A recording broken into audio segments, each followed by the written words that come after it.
안녕하세요. 아레트 심리상담센터예요. 오늘은 DSM 이상심리에 대해서 얘기를 좀 나눠보려고 해요. 제가 여태까지 이상심리하고 이제 사례 관련해서 좀 얘기를 좀 나눴었는데요. DSM이라는 이제 이상심리에는 총 한 19가지 로 좀 분류해서 좀 나눠서 보는 부분이 있는데요. 그 중에서 제가 안 다뤘던 부분은 성기능 부진하고 그 다음에 변태 성욕 장애하고 그 다음에 신경인지 장애에 대해서 좀 다루지는 않았어요. 하지만 나머지는 좀 다 다루긴 했어요.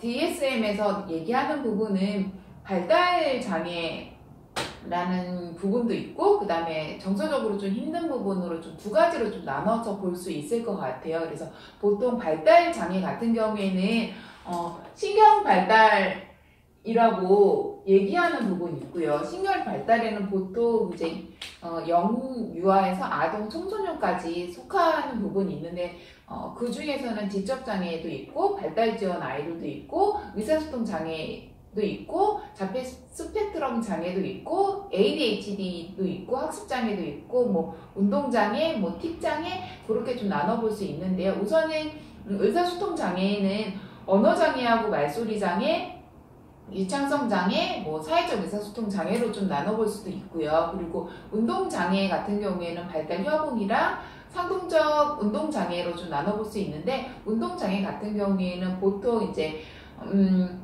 감각통합치료라고 해서 그런 거를 좀 많이 하는 부분이 있고 틱장애 같은 경우에는 뚜렷하고 이제 뭐 일시적 틱, 뭐 만성 틱 그렇게 좀 나눠볼 수 있어요. 그래서 신경 발달에는 그렇게 좀 나눠서 볼 수 있다라는 거 알고 있으면 좀 좋을 것 같고요. 그 다음에 조현증이라고 조현병 뭐 스펙트럼이라고 얘기를 하는데 거기에는 우리가 예전에 알고 있던 정신분열이라고 생각하시면 될 것 같아요. 조현증이나 아니면 뭐 망상장애나 아니면 단기 정신병이나 아니면 조현양상이나 조현정동이나 물질하고 약물 관련된 부분하고 그 다음에 긴장증하고 이렇게 좀 나눠서 볼 수 있다는 거 알고 있으면 좀 좋을 것 같고요. 양극성 관련 장애로 좀 나눠볼 수 있는 거는 1형과 2형, 그 다음에 순환성, 그 다음에 물질 약물로 인해서 이렇게 나눠볼 수 있는데 1형 같은 경우에는 조증이라고 생각하시면 될 것 같고요. 2형 같은 경우에는 경조증하고 우울하고 좀 이렇게 왔다 갔다 그러니까 번갈아 가면서 좀 온다고 좀 생각하시면 될 것 같고 순환성 같은 경우에는 좀 지속적으로 좀 1년, 2년 이상 돼야 좀 진단 양극성 장애로 좀 진단 내려지는 그런 부분이 좀 있어요. 그리고 우울장애가 있는데요. 우울장애 같은 경우에는 파괴적 기분 조절 장애하고 주우울장애, 뭐 지속적 우울장애는 이제 뭐 기분 저하라고도 얘기하는 부분이 있고요. 그 다음에 새로 생긴 뭐 월경경 불쾌감 장애나 아니면 물질 약물로 인해서 뭐 장애 그런 부분이 좀 있다라는 거 알고 있으면 좀 좋을 것 같고요. 불안 장애는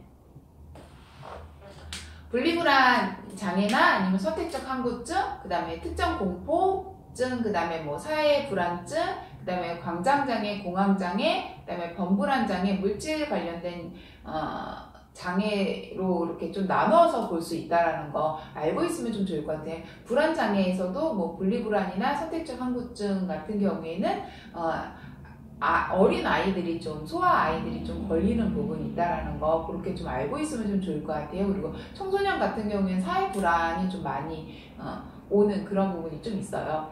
그리고 감각 관련된 장애를 좀 나눠서 보면은 감각 장애나 아니면 신체 이형 장애는 이제 신체 변형 장애라고 생각하시면 될 것 같고요. 수직광이나 피부 뜯기 아니면 발모광은 이제 머리털 뽑는 거나 그리고 이제 물질하고 약물 관련된 그렇게 좀 나눠서 볼 수 있다라는 거 알고 있으면 좀 좋을 것 같아요. 그리고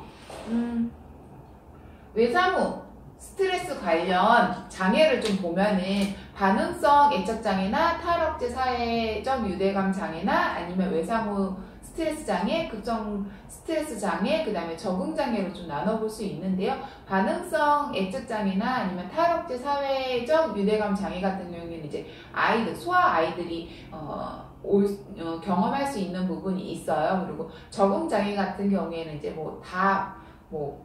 연령대마다 좀 많이 있지만 청소년 아이들이 좀 많이 있는 것 같은 느낌이 좀 들어요. 그리고 해리 장애가 있는데, 해리 장애는 정체성 장애나 아니면 이인성 비현실 장애나 아니면 기억상실 장애가 있는데, 정체성 장애는 다중인격이라고 좀 많이 알고 계시니까 그런 부분이 좀 있고요.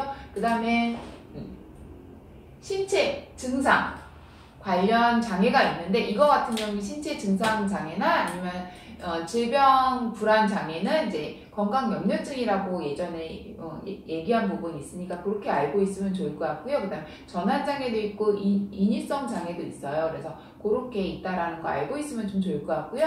그 다음에 급식이나 섭식 장애 같은 경우에는 이식증이 있고요. 대세균 장애 아니면 회피적 제한적 음식 섭취 장애도 있고요. 그 다음에 신경성 폭식 장애, 신경성 식욕 부진 장애, 그 다음에 폭식 장애로 좀 나눠서 볼 수 있는데, 신경성 식욕 부진증이나 신경성 폭식 장애나 아니면 폭식 장애 같은 경우 보통 입원중 치료를 좀 많이 하는 부분이 좀 있어요.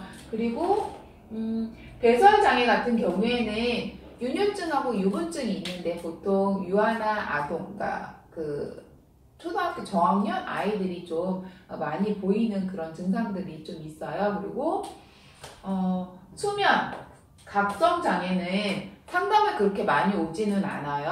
그러니까 거기에는 이제 불면증이나 과다수면증이나 아니면 기면증이나 아니면 호흡 관련된 거는 이제 폐쇄성 무호흡 정호흡증이나 아니면 중추성 무호흡증이나 아니면 수면 환기 저하증이나 일정 리듬 수면 각성 장애로 좀 나눠서 이렇게 볼 수 있고요. 사건 장애 같은 경우에는 악몽 장애나 아니면 야경증이나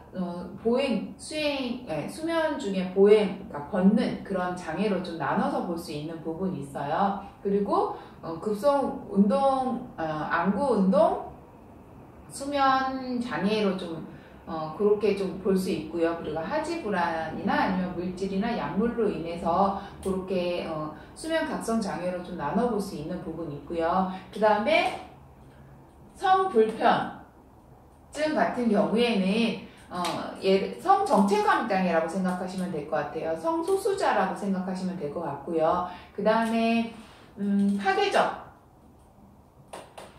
파괴적 충동 조절, 그 다음에 품행 장애는 적대적 반항성 장애하고 간헐적 폭발 장애 아니면 품행 장애, 반사회성 성격 장애, 병적 방화, 병적 도벽이라고 생각하시면 될 것 같아요. 근데 여기에는 보통 이제 청소년 아이들이 좀 많다라는 거 알고 있으면 좀 좋을 것 같고요.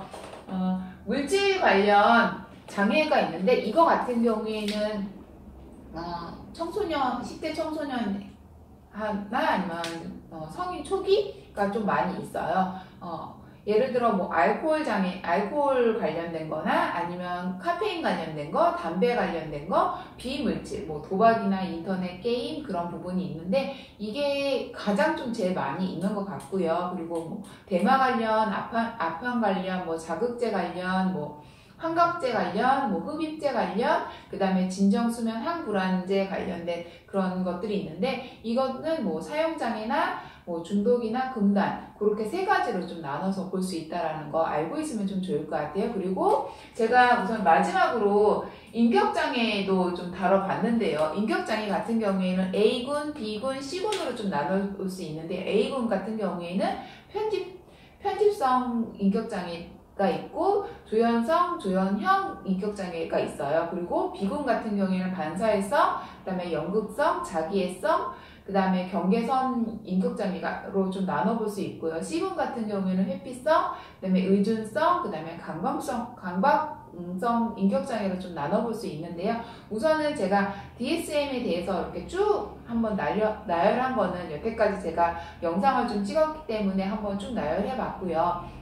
이런 것들에 대해서 조금 더 자세하게 알고 싶다. 그러면 DSM 책을 좀 보시면 좀 좋을 것 같아요. 5 같은 경우는 제가 좀 오래전에 책을 샀는데 되게 간략하게 되어 있어요. 하지만 기존에 저 같은 경우에는 뻐가 있었을 때 좀 공부했기 때문에 책이 되게 굉장히 두껍거든요. 그래서 그런 책들을 좀 보면서 만약에 내가 오는 내담자나 아니면 내가 좀 이런 게 좀 의심스럽다 그러면 제가 보기에는 내담자들은 상담 받으려고 하시는 분들은 인터넷이나 그런 데서 좀 찾아서 보시면 좀 좋을 것 같고요. 만약에 내가 상담을 한다 하면은 책 한 권은 좀 두껍지만 책은 좀 갖고 있는 게 좀 좋지 않을까 그런 생각이 좀 들어요. 그리고 보통 이제 상담하러 오는 경우에는 발달장애 같은 경우에는 지적장애나 발달지연이나 자폐 스펙트럼이나 언어 관련된 장애를 좀 갖고 있거나 틱장애나 ADHD 그런 경우에는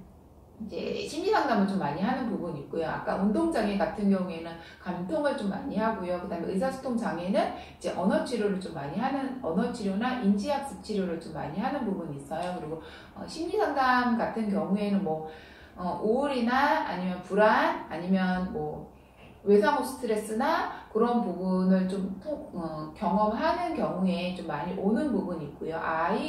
유아 같은 경우에는 분리불안이 제가 보기에는 제일 좀 많은 것 같아요. 그리고 청소년 같은 경우에는 적응장애나 아니면 반항성으로 좀 오거나 아니면 품행장애로 좀 오는 경우가 좀 많이 있는 것 같아요. 그리고 본인이 감정을 좀 어떻게 조절해야 될지 몰라서 오는 경우도 좀 있는 것 같아요.